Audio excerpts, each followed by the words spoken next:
Bagaimana perasaanmu setelah melihat keindahan candi tersebut? Tentu saja merasa bangga, karena candi itu merupakan candi terbesar di dunia. Adakah bentuk-bentuk peninggalan sejarah selain candi? Apa pula manfaatnya? Bagaimana cara menghargai peninggalan sejarah tersebut? Upaya apa yang harus dilakukan agar peninggalan sejarah itu dapat dilestarikan? Untuk menjawab berbagai pertanyaan tersebut, pelajarilah materi berikut dengan seksama. Setelah selesai pembelajaran ini, diharapkan kalian mampu menghargai berbagai peninggalan sejarah setempat dan menjaga kelestariannya. A. Peninggalan sejarah. Coba ingat kembali pelajaran sebelumnya bahwa negara Indonesia sangat luas. Karena luasnya, maka suku bangsa, budaya, dan peninggalan sejarahnya beraneka ragam. Bangsa Indonesia sejak zaman dahulu dikenal oleh bangsa-bangsa lain memiliki budaya yang luhur. Benda-benda peninggalan sejarah nenek moyang kita sangat bernilai tinggi.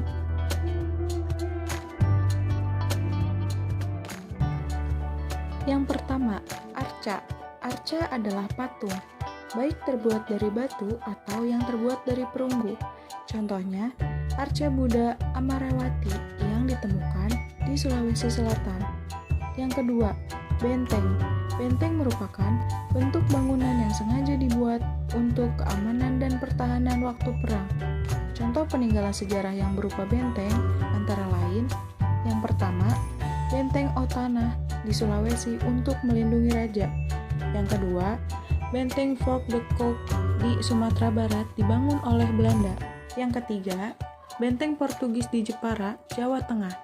Yang keempat, Benteng Pendem di Cilacap, Jawa Tengah. Yang ketiga, candi. Candi adalah bangunan kuno yang dibuat dari batu sebagai tempat pemujaan, penyimpanan abu jenazah raja atau pendeta Hindu dan Buddha pada zaman dahulu. Beberapa candi yang terdapat di Indonesia adalah Candi Prambanan di Yogyakarta, Candi Borobudur di Magelang, Jawa Tengah, Candi Mendut di Magelang, Jawa Tengah, Candi Pawon di Magelang, Jawa Tengah, Candi Panataran di Jawa Timur, Candi Muara Takus di Riau.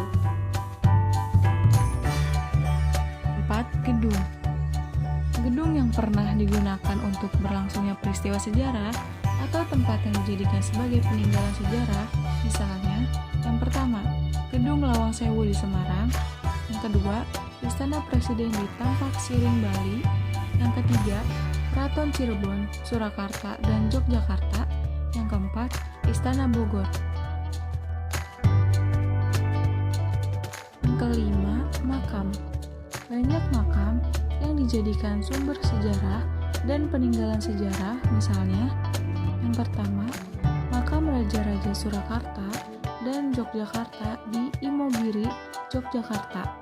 Yang kedua, makam Pangeran Diponegoro di Makassar, Sulawesi Selatan. Yang ketiga, makam R.A. Kartini di Rembang, Jawa Tengah.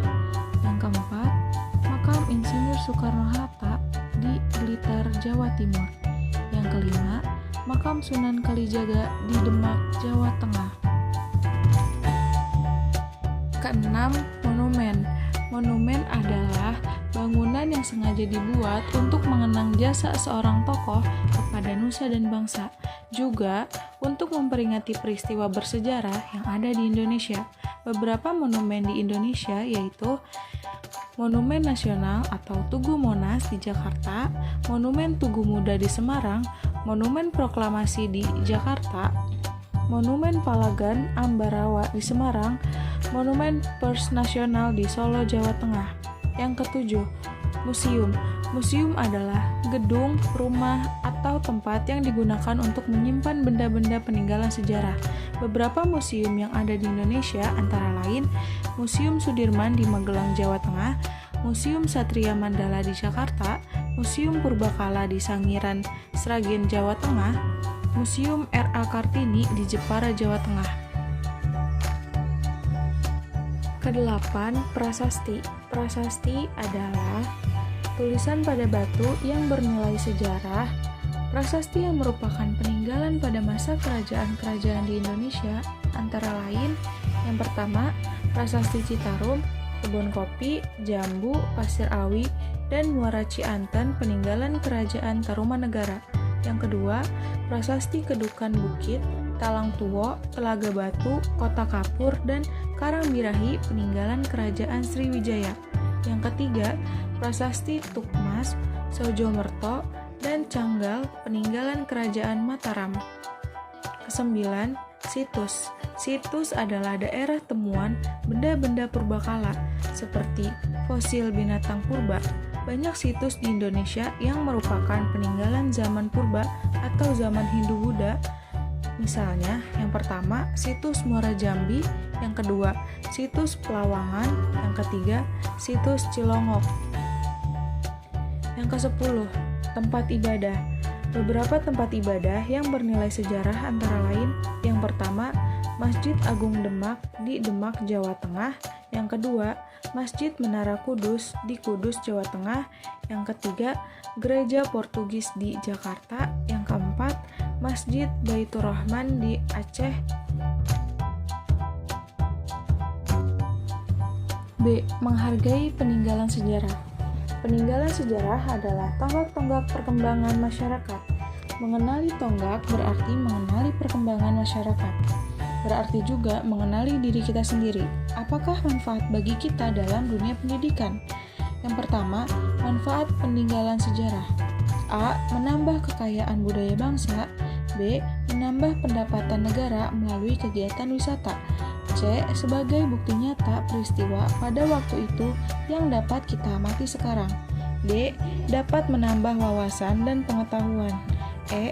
Dapat membantu dalam bidang pendidikan. F. Dapat mempertebal rasa kebangsaan. G. Dapat memperkokoh rasa persatuan. H. Menarik wisatawan. I. Sebagai tempat penelitian pengetahuan. Yang kedua, upaya pelestarian peninggalan sejarah. Cara kita menghargai agar tetap lestari antara lain dengan A. Memelihara sebaik-baiknya. B. Melestarikan benda sejarah tersebut agar tidak rusak. C. Tidak mencoret-coret benda peninggalan sejarah. Yang D. Turut menjaga kebersihan dan keutuhan. E. Wajib menaati tata tertib yang ada dalam setiap tempat peninggalan sejarah. F. Wajib mentaati peraturan pemerintah yang berlaku. G. Turut menjaga keamanan. Nah, jadi peninggalan sejarah sangat bermanfaat bagi pengembangan budaya, pengembangan wisata, kemajuan pendidikan, mempertebal semangat kebangsaan, dan memperkokoh rasa persatuan. Menghargai peninggalan sejarah menjadi sikap yang sangat terpuji demi kelestarian dan keutuhan benda-benda sejarah tersebut.